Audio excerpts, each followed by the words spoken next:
इस वार्ता में मैं हमारे साथ माननीय सांसद बालयोगी उमेश नाथ जी महाराज साहब, हमारे माननीय सांसद अनिल फिरोजिया जी,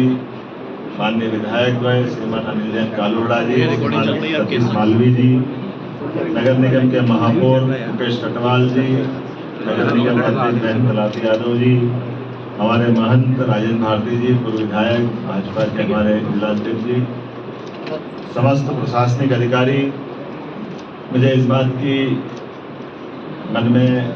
खुशी भी है और आपके माध्यम से एक आह्वान हम आज करना चाह रहे हैं। हमारे अपने उज्जैन को हरिद्वार की तर्ज पर धार्मिक शहर के नाते से स्थायी रूप से सभी महंत, महामंडलेश्वर, सभी अखाड़े, सभी संतों के लिए हम अपने उज्जैन में उनको परमानेंट अपना आश्रम बनाएं, इसकी योजना बना करके उनको मौका देना चाह रहे हैं कि हमारे अपने उज्जैन की जो हमारी पहचान है वो साधु संतों से, सभी प्रकार के महंत महामंडलेश्वरों से है। और चूंकि ये बात सही है कि हमारे यहाँ 12 साल में एक बार कुंभ मेला आता है, जिसको हम सिमस्त कहते हैं, वो 2028 में आएगा, जो सबसे बड़े 4 देश के आयोजनों में से एक रहेगा। लेकिन पूरे साल ही साधु संतों को अपने उज्जैन में आने की, जाने की, ठहरने की, कथा भागवत या अन्य आयोजन करने के लिए उनको पर्याप्त रूप से भूमि भूखंड की आवश्यकता पड़ती है। और स्वाभाविक रूप से बड़े बड़े होटलों में और बाकी प्रकार से व्यवस्था में जो हमारे गरीब वर्ग के या श्रद्धालु वर्ग के साधु संतों के भक्तगण हैं, उनको इसमें थोड़ी सी चुनौती रहती है, थोड़ा महंगा पड़ता है। तो प्रयास ये कर रहे हैं कि जैसा हरिद्वार हमारा बना हुआ है, हरिद्वार में सभी साधु संतों के पास अच्छे आश्रम है, उनकी पर्याप्त जगह है,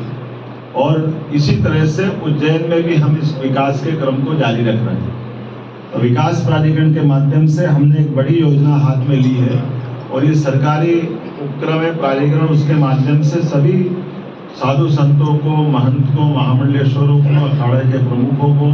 सबको हम आमंत्रण देकर के स्थायी रूप से उज्जैन में उनके आश्रम बने, इस दिशा में हम प्रयास कर रहे हैं। और इसीलिए परमानेंट रूप से जो आमतौर पर सिमस्त में भी जरूरत पड़ती है कि टेम्परेरी सड़क बनाना पड़ती है, टेम्परेरी बिजली, पानी, नाली की व्यवस्था, निकासी, ये जो काम करना पड़ता है वो परमानेंट करा देंगे, ताकि ये जो अभी आपने सबने देखा कि बाद के क्रम में कभी बारिश हो जाती है, उस दरमियान तो टेंट उखड़ जाते हैं या कीचड़ हो जाता है, कई बार कष्ट आते हैं। उस कष्ट का निवारण ये हरिद्वार हमारा आदर्श है। एक तरह से हरिद्वार में ये परमानेंट सब चीज़ें हैं। तो हरिद्वार की तर्ज पे धार्मिक शहर के नाते से हम अपना एक बड़ा अभियान लेके आ रहे हैं, और इसीलिए हमने अपने इस पूरे अभियान में अपने जनप्रतिनिधियों के साथ हमारी पूरी योजना बना ली गई है कि भविष्य में फिर इसी कारण से जो हमारे परमानेंट अखाड़ों के लिए जो हम अभी बात कर रहे हैं, अखाड़े, महामंडलेश्वर, महंत, संत 2028 में जो समस्त आएगा, अभी हम अपने इस प्रकार के इंफ्रास्ट्रक्चर जो डेवलप कर रहे हैं कि परमानेंट पुल, परमानेंट 4 लेन, 6 लेन, ये जो बाकी मूल सुविधा जिनको इंफ्रास्ट्रक्चर की सुविधा कह रहे हैं, ये भी हम सारा निर्माण एक साथ चालू अलग अलग प्रकार से कर रहे हैं। तो ये करने के पीछे भाव ये है कि सबसे पहले हमारे इन सारी जगहों पे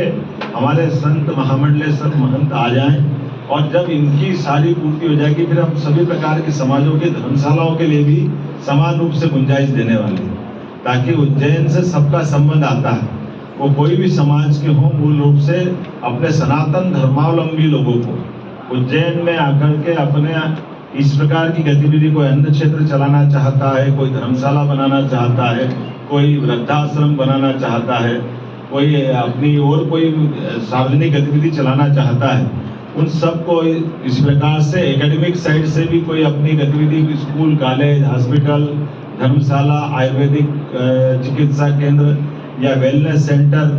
ऐसे जो भी इस तरह से बनेंगे। लेकिन पहला हक हमारे साधु संतों का है। हम सब मिला करके उज्जैन का और पूरे प्रदेश का सर्वांगीण विकास के लिए लगातार आगे बढ़ रहे हैं। और मुझे लगता है कि ये इसके कारण से हमारे लिए ये जो बाद में कष्ट आते हैं, कई बार उस कष्टों का निवारण रहेगा जब हम समान रूप से विकास के लिए सबके रास्ते खुले रख रहे हैं। लेकिन जो हमारे विभिन्न प्रकार के जैसे हमारे देवस्थान हैं,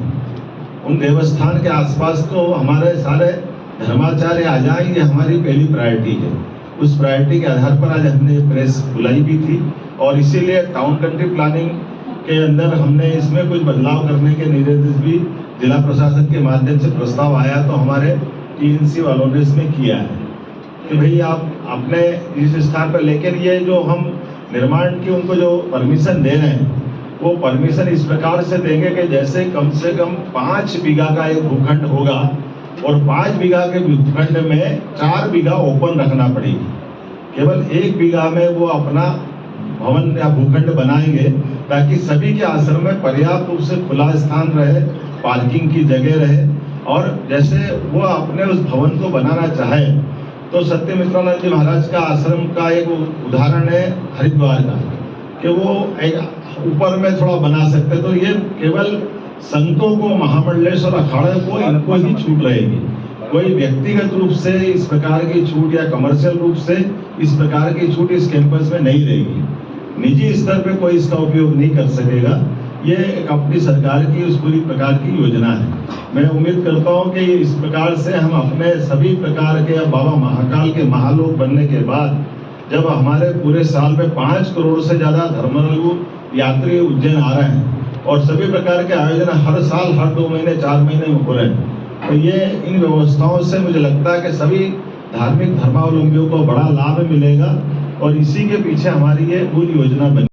देगा। भाई देखो क्या होता है, जब खाली जमीन पड़ी रहती है तो मजबूरी में लोग बनाते हैं और फिर तोड़ना पड़ता है। तो हम ये चाहेंगे कि एक बार इसका ही निराकरण हो जाए। तो इस संबंध में सभी स्तर पे अलग अलग चर्चा की गई। हमारे स्थानीय साधु संतों से भी चर्चा की है, हमारे जनप्रतिनिधियों के साथ भी चर्चा की है, किसानों के साथ भी चर्चा हुई है जो उनके कारण ये कष्ट उनको आता है। हर वर्ग को जोड़ करके हम कोशिश कर रहे हैं कि ये एक ऐसा समाधान निकले जिस समाधान के आधार पर, जैसा हरिद्वार है, आज हरिद्वार में कोई झंझट नहीं आती कभी भी, जब चाहो मेला लगाओ, जब आयोजन करो। तो हमारा अपना उज्जैन का भी ये खास बात है कि यहाँ इस प्रकार के आयोजन पूरे साल हो सके, ये हमारा प्रयास इसमें रहना है। आंदोलन करने की नहीं, इसमें दोनों बातें हैं। हमने इसमें किसान का पक्ष भी रखा है। अभी आमतौर पर ये जो अवैध कॉलोनियां बनती हैं, इस अवैध कॉलोनी के बजाय वो वेद अपना इस प्रकार के साधु संतों के निर्माण कार्य को प्रोत्साहन हमको देना भी है। और ये मजबूरी में फिर बाद में तोड़ना पड़ता है, हटाना पड़ता है, सरकार का टेम्परेरी निर्माण पर पैसा लगता है। तो ये इस बदलाव को लाने के लिए पूरी योजना बनी है और इसी प्रकार से इसमें आगे बढ़ रहे हैं। अब मुझे लगता है कि मेट्रो ट्रेन के बारे में बहुत जिज्ञासा है। मेट्रो ट्रेन में आप बहुत अच्छी आपने बताई अर्जुन भैया, आपकी जानकारी के लिए बता दूं, मेट्रो ट्रेन हमारी उज्जैन से इंदौर में आने के लिए हमने उसकी सैद्धांतिक स्वीकृति दे दी है। लेकिन मेट्रो ट्रेन के अलावा भी हमारी जो जैसे उज्जैन, देवास, फतेहाबाद, इंदौर, ये सर्किल ट्रेन भी बनेगी। तो सर्किल ट्रेन में वंदे मेट्रो बनाने के लिए भी हमने बात कही है, क्योंकि मेट्रो की स्पीड आमतौर पे 80 किलोमीटर प्रति घंटा की होती है, लेकिन वंदे मेट्रो की स्पीड 160 किलोमीटर प्रति घंटा की। और उसमें खास बात है कि बनी बनाई ब्रॉडगेज लाइन पर वो मेट्रो ट्रेन बहुत अच्छे से चल पाएगी। तो हमारे लिए हम अपने रेल रूट को भी सुधार रहे हैं और रेल रूट के साथ साथ हमारे जितने सड़क मार्ग है, वो उज्जैन से जाने वाले सभी मार्ग 4 लेन बनेंगे, कोई मार्ग उसमें नहीं बचेगा। इसी के साथ साथ हम हवाई अड्डे पे भी काम कर रहे हैं कि हमारा जो वर्तमान के एयर स्ट्रिप है, इसका उन्नयन करते हुए इसको भी हमारी टेक्निकल रूप से एक नया एयरपोर्ट उज्जैन में बने, ताकि 12 महीना 24 घंटे यहाँ पर हवाई यातायात की सुविधा भी उज्जैन में दी जा सके। मुख्यमंत्री जी मेरा एक प्रश्न है के महामंडलेश्वर, इसीलिए हमारे सारे जनप्रतिनिधिगण जो हमारे 13 अखाड़े के प्रमुख हैं, उन अखाड़ों के प्रमुखों से संपर्क करेंगे, उनके महामंडलेश्वर की सूची लेंगे और उनके महामंडलेश्वर महंत संत वो जो बताए स्थानों पर उनको हमारे द्वारा प्राधिकरण के माध्यम से जो शासन की सुविधा दे सकते हैं उनको दे करके समान रूप से इस बार का कुंभ मेला भी हम इस प्रकार से आयोजन कर रहे हैं कि ये सड़क बनती रहेगी 2-3 साल तक, ब्रिज बनते रहेंगे। इधर हम आश्रम वालों को कहेंगे वो अपना आश्रम भी बनाते रहे, तो समान रूप से 2-3 साल में वो अपना परमानेंट जो अपने साधु संत महामंडलेश्वर वो अपना आश्रम बना ले।